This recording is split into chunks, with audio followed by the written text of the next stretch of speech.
Hi, I'm Jim Struzzi, State Representative for the 62nd Legislative District in Indiana County.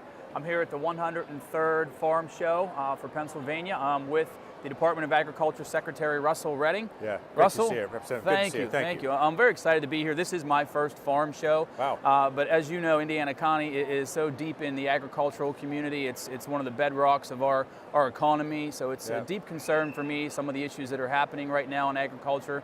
But before we get to that, can you tell me some of the highlights of this year's farm show?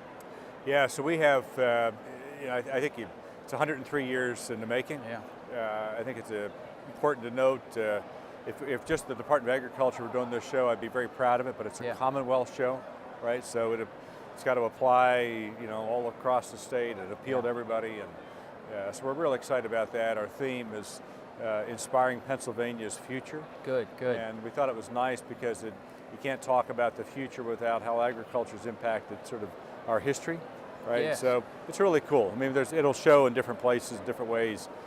This year, put an emphasis on the farm market area to make sure when the public comes into the complex that they can actually see what we produce and meet the folks who actually produce it. That's good. So yeah, it's a farm market, and you can also buy product here this year, which hadn't been the case across all of those commodities. So, but good stuff, new stuff on in the show rings with livestock and the PA preferred. That's great. Kitchen. So.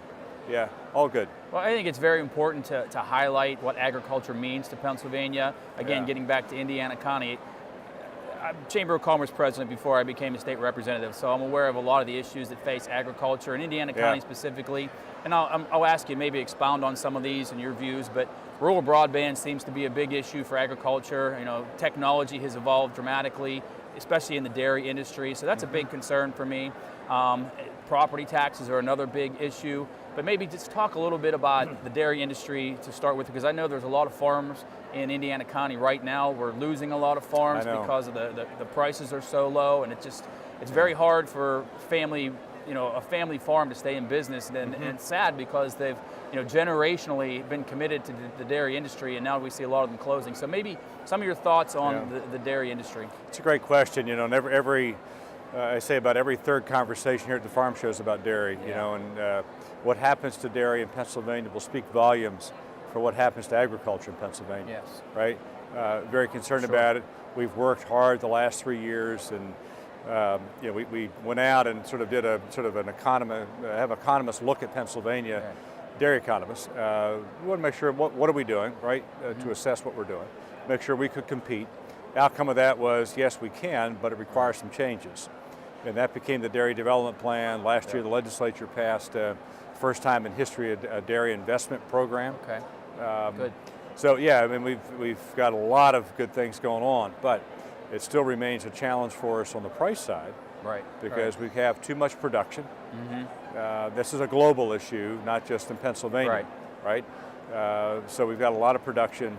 Consumption on the fluid milk side is sort of going down. Total dairy is up, but when you look at what Pennsylvania produces, it's a lot of fluid milk. Right. So we need to add some diversity there on our manufacturing, which was part of the recommendation. So we're working at that as well. We've decided to sort of put a very strong focus on marketing and promotion.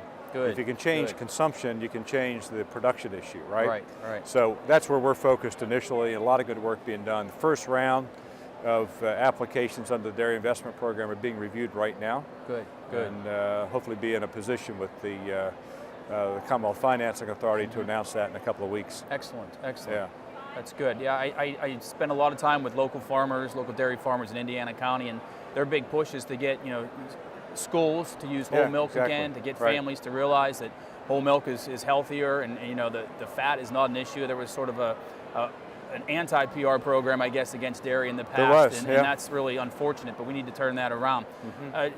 Building on that, the educational components of agriculture, one of my concerns I have is we have ag ed programs in a couple of our schools in Indiana County, but unfortunately we have 7 major school districts in the county, but only 2 of them really have sustainable ag education programs, and that worries me because, with the family farms, as I said earlier, Yeah, I want to exactly. make sure Right. that we're getting young people Yep. into the agriculture industry. So can you share your thoughts on agriculture education and how we sustain that moving forward? Yeah, well, that's a great question. I'm glad you're focused on that. I mean, Yes. it's one of the concerns that we have. We've got 150 programs in the state out of all of the school districts, so you can Yeah. do the math, right? Right. It's not enough. Right. If you have one, you're lucky, and make sure we hang on to it. But how do you bring these other schools back, into an ag structured curriculum? Yeah.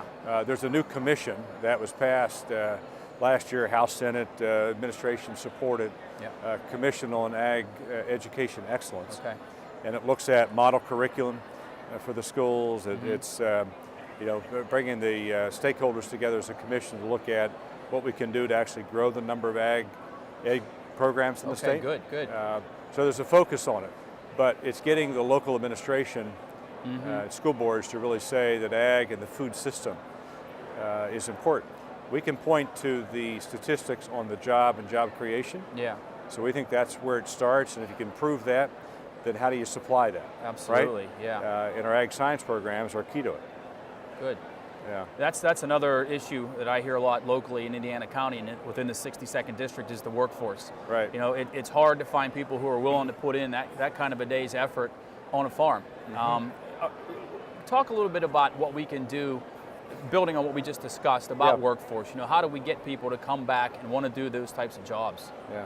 Well, I think it's a couple of things. One, I've said this to the ag industry, is that they have to be very public and vocal and pointed in what those jobs are, right? I know some of them, you do, Right. but I don't want to pretend, what those actual needs are on the farms or in the agribusinesses. So part of it's elevating that those are really tangible jobs. Right. And then we can decide what the pathway to get there is. That may be through an ag science program, it may be through a biology program, it may be through some career tech ed program, but we should at least be able to lay it out. Secondly, I think stepping into the legislature, this conversation about what does the state do to facilitate the ag workforce. Right. All right, and we've worked at that the last couple of years. I would welcome an extended conversation about what that looks like to make sure that the workforce development programs of the state are available to, attractive to the ag fields, ag and food and forest fields. Yes. We've had some success there, but I think there's some work to do. The ag science component, I think, is key to that. You're making sure that the apprenticeship programs that we have in the state. We've done one for farm equipment dealers. We're working on one for horticulture. We think there's a couple of other areas of high priority need that we can help develop the apprenticeship type model. Right, other industries have used it. Funnel young people into those. But careers. agriculture hasn't. Yeah. And we actually think that's one of the important issues going forward, to actually have those structured apprenticeships. Good. Yeah. Now, looking at the numbers, I think in general, there were probably 1,500 family-owned farms in Indiana County about 7 years ago. Now it's down to around 1,200. Don't quote me on the numbers, but you're seeing it's a decline. That decline. And a lot of it, they say, is attributed to property taxes, real estate property taxes. And it's hit Indiana County really hard, not just from a farming and agriculture perspective, but residential homes and our taxes were reassessed a couple of years ago, and it really had a detrimental impact on the county. And a lot of people, farmers in particular, are opting to sell because of the property taxes. So your view on that, and maybe your perspective on the growing greener and how that's either a benefit or a detriment to farming. Yeah. So I think Indiana County was one of the counties that went through the reassessment. We did. Right, Yeah. And a painful experience. Very of much that. so. Yes. And that was the first in like 40 years, or. You're absolutely right. Yes. Yeah, I remember the details. I know we had the Pennsylvania Farm Bureau had a meeting out in Indiana County to talk about clean and green. Yeah. Right, and I'm trying to piece this together in my mind and now. There's people who like clean and green, and then there's some sort of a negative connotation to it as well. And I think that's kind of what I would like you to talk about a little bit is, what can we do to make it easier for the agricultural community when it comes to property taxes? Well, I think the clean and green, from our standpoint, there's 10 million acres enrolled in clean and green across Pennsylvania and all counties. Yes. It's huge. Right. Right? The reduction in taxation is somewhere in the neighborhood of 50%. it's huge, Yeah. right? So if it's not there, I mean, you see what the impact is even when it is there. Yes. We have to make sure that I think the qualifications of those who are in clean and green actually fulfill the mission. Right, right. I think this is one of those issues that's evolving. Yes. Because there are some considerations of size in agricultural output for clean and green that I'm not sure that today is as accurate as it was in 1974 when it was passed. Right, right. So we should talk about that, what we have to do. But Yeah. I think it's important to PA. We hear the taxation question.